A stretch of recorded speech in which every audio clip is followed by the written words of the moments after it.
Find insight, guidance, and answers. Tune into Spirit with radio medium Laura Lee.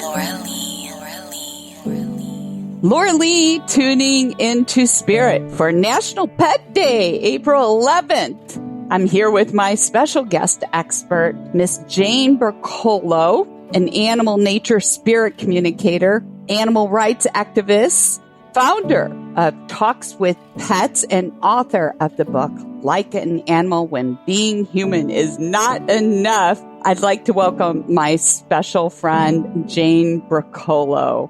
Hi, Jane.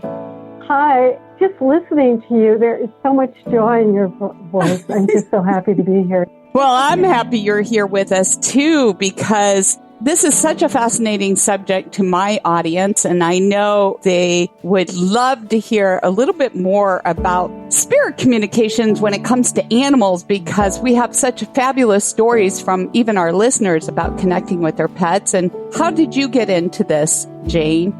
Well, I got into it by remembering that when I was 4 years old, there was a beautiful horse where we lived, and she's my best friend.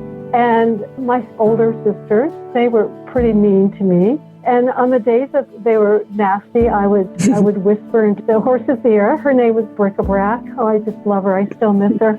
And I tell her, hey, Carol's been pretty nasty.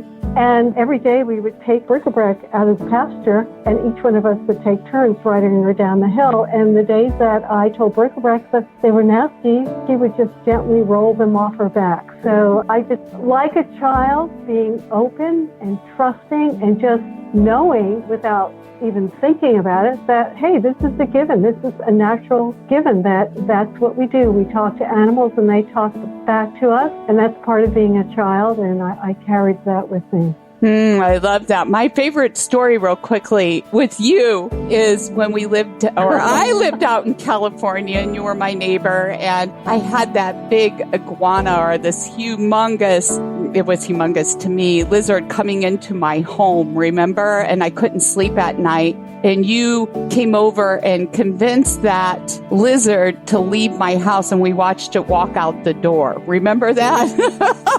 Yes, I remember. He was such an old soul. I mean, he was so beautiful. Such an old man. I mean, yeah, it was so easy to connect with him. And that's why he was there. He wanted to be connecting with you. When he told me that, he said, yeah, no, but you did on some level. The two of you definitely connected. Well, yeah, for sure. What is your favorite pet connection story with a client?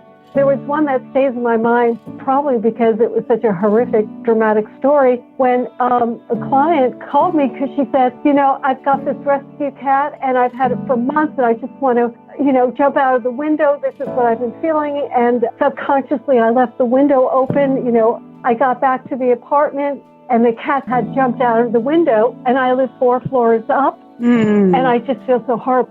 Guilty. And it turns out, the cat only had a broken jaw. And so she was saying that the cat has always been biting her, scratching her. She never even heard him purr, and she didn't know what to do. We had a session, and the cat said, I just need to know how to be with a human, because before they grabbed me in the alley, I never had contact with humans. I was wild. I didn't know about humans. And so I just need to know how to connect. And so we had a little session, and my client totally changed, and the cat changed. And she called me, a few days later. She said, I can't believe this. Now he comes to me. He actually sits on my lap and stares into my eyes. He actually purrs. So it was just such a big turnaround, and she was at her wit's end. And so it's just how interconnected we are with animals, whether we're aware of it or not, how they feel what we're feeling, and know what we're thinking. I so appreciate you being on the show and sharing your knowledge with the rest of our audience. How can anyone find you, Jane, if they need services? Well, they can go to my website, talkswithpets.com, And they can see my number there. They can either call or text me or email me. And remember, my call lines are open too to tune into your spirit. All you have to do is go to radiomediumlauralee.com and sign up. And if you'd like to listen to this broadcast again, remember we're on your favorite podcast forums.